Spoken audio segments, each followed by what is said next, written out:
call to order the September 4th meeting of the Chagrin Falls Board of Education. Mrs. Bruno, would you please take the roll? Mrs. Garvey. Here. Mr. Rankin. Here. Mrs. Burrows. Here. Mr. Kanziger. Here. Mrs. O'Toole. Here. Please join me to stand and face the flag for the Pledge of Allegiance. Mr. Wolfter just find the flag, so. Okay, should we come back to that? We come back. There's a flag out there. There's a flag outside. Face the field. Pledge allegiance to the flag of the United States of America and to the republic for which it stands, one nation, under God, indivisible, with liberty and justice for all. This is the point in our meeting where we invite public comment. Is there anyone here tonight who would like to speak to the board? If there is, I have a few guidelines I'd like to share. Okay, seeing none, we'll proceed with board reports. For our board committee updates, first is the audit committee. Mrs. O'Toole. I guess I would just like to share that Ashley is working on scheduling the audit with the auditors, and I did provide her a little input on past audits. They'll be starting field work next week. Okay, great. The board policy committee, Mrs. Burrows. The board policy committee met yesterday with our insurance agents to talk through, we've heard some feedback from some of our support organizations that are the policy limits that we've set for use of the facilities when alcohol is being served may be presenting more of a hurdle than we originally intended. And we wanted to talk that through with our insurers. We want to make sure that we set the limits at a level that protect the district, but also that we're doing everything we can to make the space as available as possible for the community. So they were very helpful in talking through some options, which they're going to follow up on. They're going to bring us back some more specific price information about the different levels. And Mr. Hunt, please add in if you feel like I'm missing something here, but some more specific information about the various levels that we could do. They really do kind of recommend staying at the 5 million mark, but said there are some other things we could consider if we want to drop it down. One of the things that came out of the conversation, I think that is very relevant, which would help if everyone passes along, is the insurance that we require. If any of these organizations hire a caterer, they likely have these levels as part of their event planning insurance on their own. And the support organization doesn't now need an additional level. They just need to have the district named as an insured on the caterer's policies. So that led to a conversation around maybe we should have a list of sort of pre-approved caterers that we can hand out to people who are interested in using the space. And that gives us the ability to walk those companies through sort of district requirements and get them familiar with the spaces as well. And then the other thing that we were looking into is setting up some sort of district relationship with our insurer where we maybe say we're going to have a minimum of 10 special events in these spaces over the course of the year, and would you be willing to set a fee that provides some sort of volume discount for those organizations that are coming to you? So they thought that they would be able to get back to us within a week with all of that additional information, but I thought it was a very productive meeting. No promises, but we're hopeful that there's something that can be done. Okay, the Business Advisory Committee, Mr. Rankin. No report. Capital Planning has a meeting on Tuesday, September 11th at 6:30 here, 6:30 p.m. in this room. I will be sending out a reminder about the meeting in the next day or so with the draft agenda, and I believe Mr. Hunt is prepared to send out some attachments and homework for the weekend so we can get through a lot of material in that meeting on the 11th. The Board Finance and Budget Committee, Mr. Rankin. We have our next meeting October 7th at 6 o'clock. In this room? I believe so. Sorry, no, it's in the Middle School Innovation Center. Okay. And records retention. I'll turn it over to Mrs. Bruno to give an update on that. We did have a meeting on the 28th of August. Yes. Yes, we met and discussed the records retention schedule. Hasn't been updated in a little while, and now that we're moving more toward electronic records, we have to follow the schedule that the state has approved for us, and our schedule currently required keeping paper copies and things like that for a lot of records that we really would prefer to keep electronically now. So we would like to get that changed. And we added a lot of items to the retention schedule. Things change as reports change with ODE and all of that, all of the requirements change, what seems like very often. So we removed the things that no longer exist, added new things to it, so that we can get rid of those, because if it's not on the retention schedule, then essentially you can never get rid of it. So we added the things that we needed to. That report gets sent to the state. Once we have their approval, then we can start disposing of records according to the schedule. So we didn't want to dispose of anything right now on the old schedule, since we are updating it. So as soon as we have approval from the state, we will have hopefully another retention or another records commission meeting, and we'll start disposing of some old dusty items.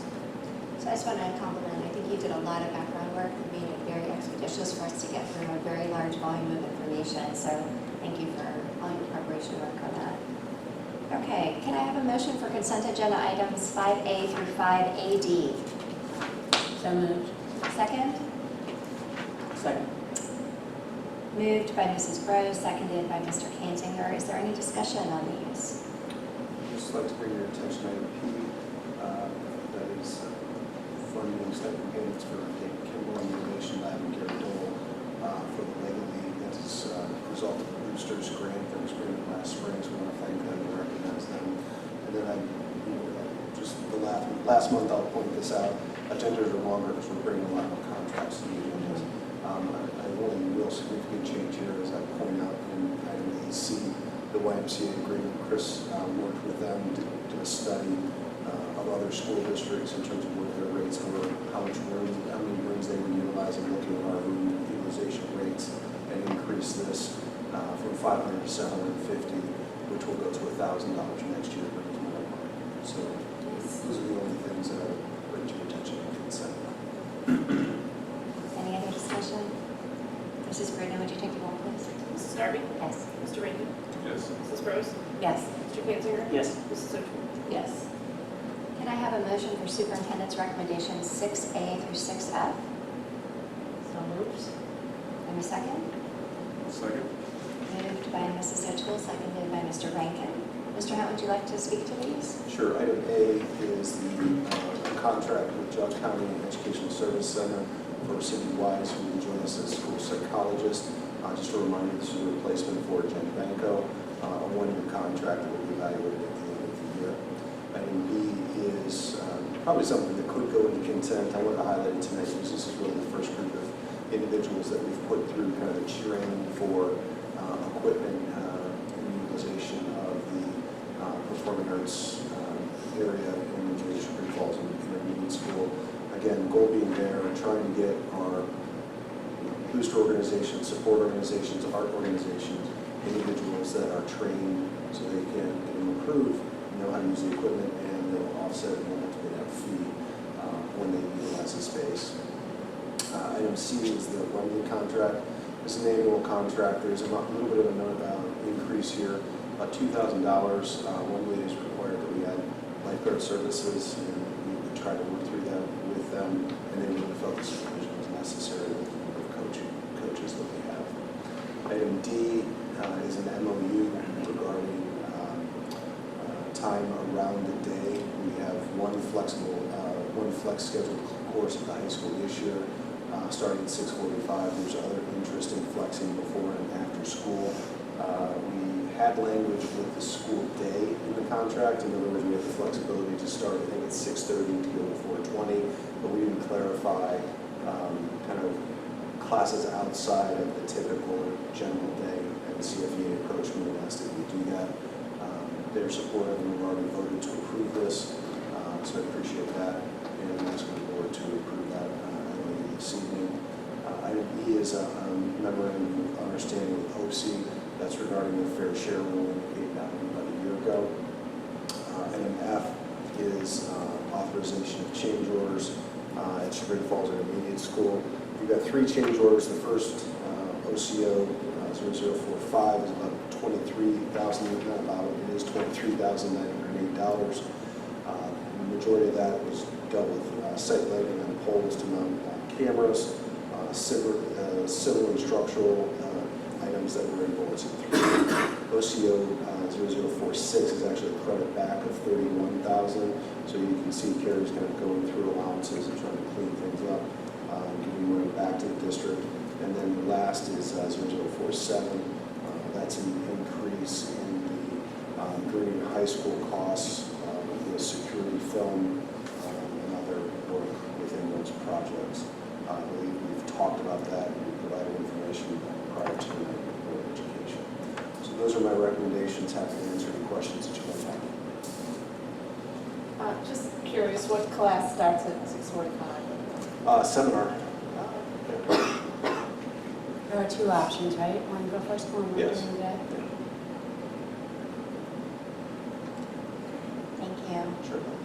I was just glancing back at the construction spreadsheet. I think all of you have had a chance to take a look. We're still very much under budget, even with these change orders that we're approving tonight.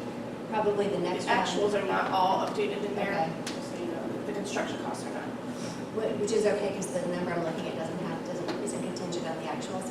It's assuming we're going to spend what was budgeted. But you're going to be spending some time, I think, before the next round of change orders. We're down now to really making sure that the interest earned is being credited and Yeah, the interest is all in there. Okay. The We do grant still money. have some money coming back from the Ohio School Facilities and Construction Committee, did I get it right? So we do still have some money coming back on that. Okay. Okay. Great. That has not been credited yet. So we may have a little bit more of a discussion the next time we have a round of approvals on change orders. The other thing I was saying relevant to the door project, really appreciate the staff's flexibility. Obviously, dispersed vendor parking, access, we're working through access control issues in the buildings, and staff are doing great with those changes and understanding the importance of safety and security for kids. Okay, is there any other discussion? Mrs. Bruno, would you please take the roll? Mrs. Garvey? Yes. Mr. Reagan? Yes. Mrs. Rose? Yes. Mr. Kinzinger? Yes. Mrs. O'Toole? Yes. Can I have a motion for treasurer's recommendation 7A and 7B? So moved. Second? Second. Moved by Mrs. Rose, seconded by Mr. Kanzinger. Mrs. Bruno, would you like to talk us through these? Sure. Item A is equipment disposal. We have a list of items, I believe it is desks at the high school, we would like to get rid of. I don't know that this is the format that this has been presented in the past, but Mr. Wolfger and I have been working together. We created a form to kind of get it a little bit more formalized, to kind of keep our inventory list a little bit more up to date, more accurate. So as people need to dispose of equipment, you will see these forms coming to the board in the future.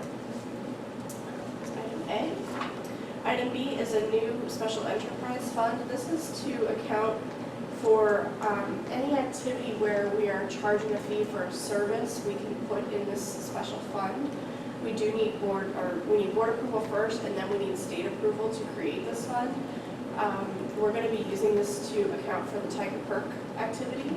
It fits perfectly with the description, and it keeps it in its own separate fund, so we can keep track of it a lot easier. So, recommending your approval. Any other discussion? Okay, Mrs. Bruno, would you take the roll, please? Mrs. Garvey? Yes. Mr. Reagan? Yes. Mrs. Rose? Yes. Mr. Kinzinger? Yes. Mrs. O'Toole? Yes. Other business, does anybody have any other business to? So just a couple of quick items. One, we opened Tiger Perks this morning. The board has been very supportive of that project as we've kind of evolved it over the last 24 months. It was a great opening for the students and I think very well received. A lot of media was there. We anticipate Spectrum putting a video piece out here in the next couple of days. But people have asked kind of how are the kids, and you can just tell there's a real sense of pride there. So I look forward to not only that program continuing, but now the possibilities of adding the curriculum and integrating within that space. I think is going to be kind of the next steps of that. So I appreciate the staff that kind of work to get that to where it is today, and certainly all of our support organizations to make that happen at very little cost to the district. The second item, I wanted to share or give you the opportunity to be the first audience to view the school docs video that was done and completed for the school district. We contracted with school docs. Initially, this has been paid for by outside organizations, so vendors that have participated in the construction project. We really wanted to not only introduce the school, but talk about our district more holistically in this video. So it's about 8 or 9 minutes. We'll share it with you. We saw it today, so giving you a time frame. We saw it this morning for the first time, made some modifications. There's a couple of things in here you'll see that actually changed. Already been changed. Not Since this not morning. all of them. A couple of Okay. them have been changed, and there's two Okay. more that at least I'm aware of that need to be changed. We are going to show this at open house for the high school tomorrow, and then all of the open houses as we go into the school year. So, Adrian, I'm going to ask you to kick it off.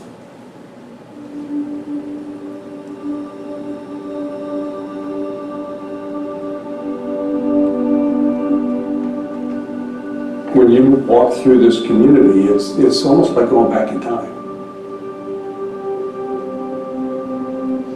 It's always been the close-knit community where people support each other. The arts, the schools, and the churches, I think, are what kind of pull them all together. This place really fosters the social, emotional, and academic growth of young people, and it's still a place where your neighbor looks out for your children, and they take that responsibility very seriously. I don't know a single community member that isn't involved in something that makes this a better community. For great things to happen, it takes all of us pulling together. A child's education doesn't start at the doorstep to their school building. It really is at home, in the community. It takes a village.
There's been more change in education in the last 10 years than maybe the last 100 years.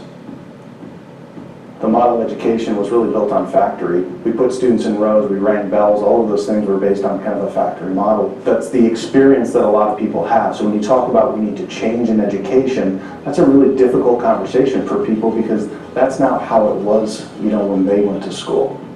There is a time where simply delivering curriculum or delivering information has to happen.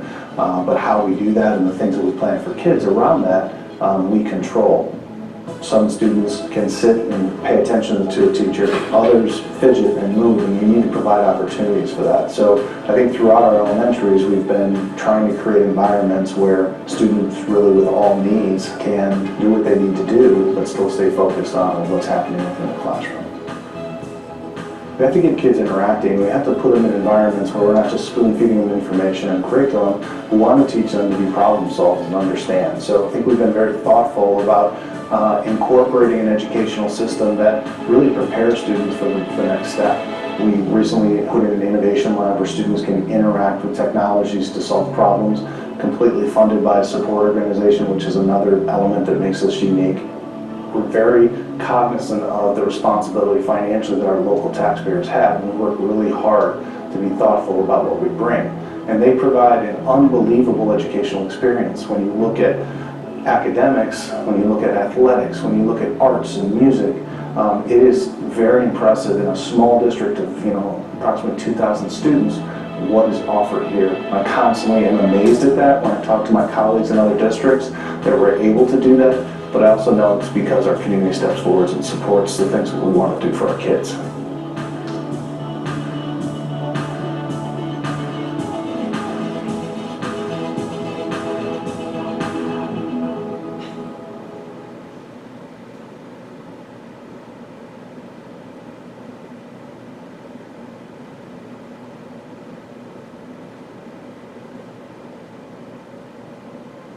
We're this interaction between school and community, and we are truly a reflection of community, and constantly in conversations about what do we want to be for our community, what do we want to offer our young people. And I think that really separates who we are and how we do our business.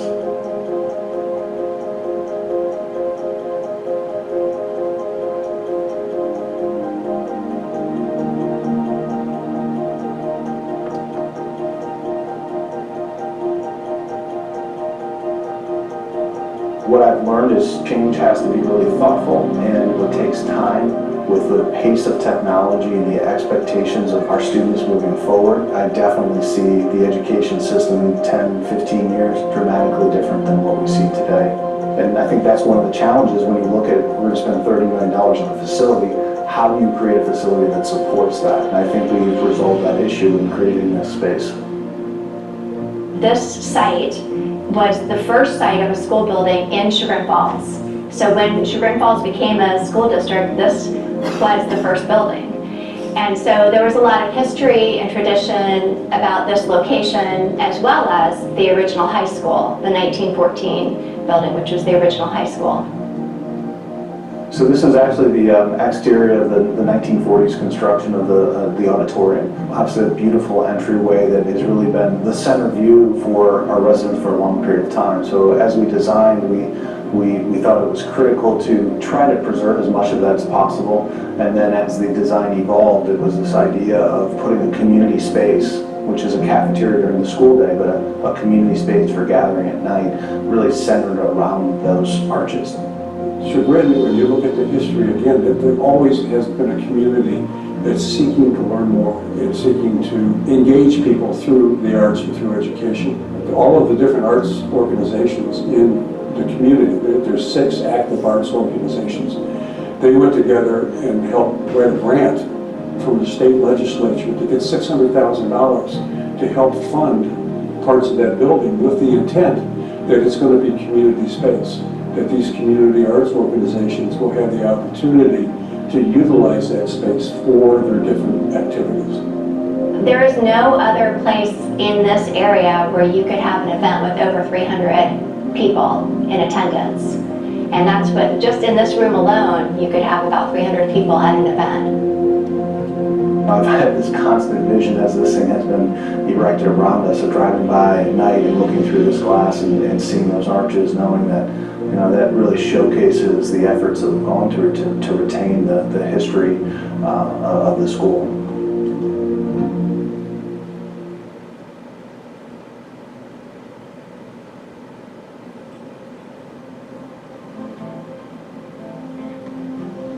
Good morning.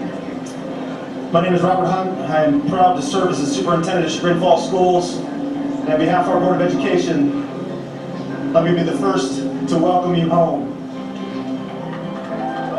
I'm so proud to be a member of this community. I think that we rally around a need and do whatever it takes to make sure that that need is addressed. It's a beautiful thing to see.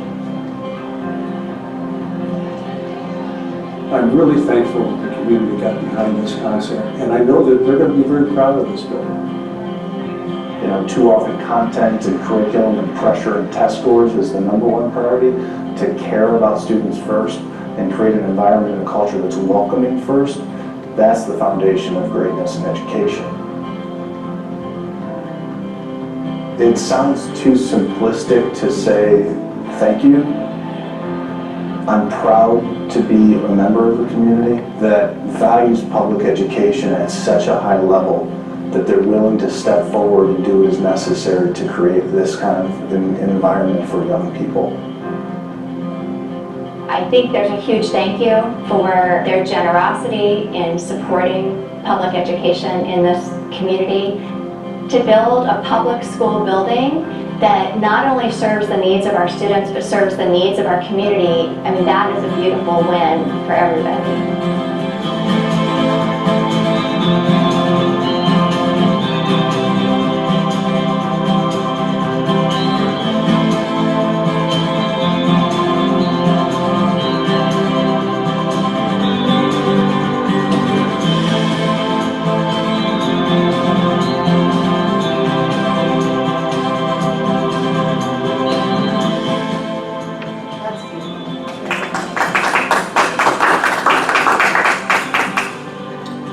So, a few changes, if you caught anything on the way through, just let me know, because we'll make them in the next 24 hours before the show tomorrow night. But I saw it for the first time this morning, and Steve did a great job with that capture. There's a lot covered in there, Yeah. really beautifully. So that probably leads me to my last discussion of the evening. The Film Fest has contacted me and would like to show that before the grand opening of the Film Fest at their gala, and need to welcome everyone, which is, I think, a great community thing, except it's October 2nd at 7 p.m. So a couple of things to either think about. We can either, and I'll confirm all this, I think we just identified a conflict today, but we can either look to move the meeting, or we can do action at the beginning of the meeting. That is the night that the district report card is scheduled to be shared with the board, and the PTO is going to promote the evening to have the public, even that might be interested in seeing the report card. So I don't necessarily need a decision tonight, but I want to put that on your radar. What time did you say I think the festivities start at 5:30, but 7 is the kind of Okay. moment to kick off. Okay. Has PTO printed anything? You know, they would. So we could move it and pick a new date and we could move it next year. Correct. I think that's. Do you have a sense of how long you would need to go through the report card information? Do you have like?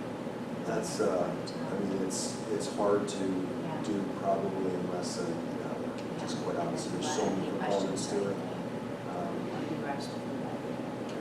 Should we look at, you want to look at dates now, or do you want to circle back to the board? Totally up to you. Does anybody have a problem with October 1st? I could do October 1st. I mean, I think we have to see what open house and all that, I mean, other school events, I don't know if there's anything like that, but. Yeah, we could certainly bet it against that. I do have the school calendar on my calendar, and I don't see anything that night, so. I think the last open house is September 17th or Yeah. something. Why don't we try and get Bob two dates? First is fine. Let's try the first, and then it looks like if there's a conflict, we'll circle back through. Let me confirm with the Film Fest that came kind of second into me. So I'll confirm with them today. I like the idea of moving it regardless, because people who might want to attend both, and I know there's always something going on, but. Sure. So the first works for everyone? Ashley, you okay? Yeah, I'll have to work a couple things out.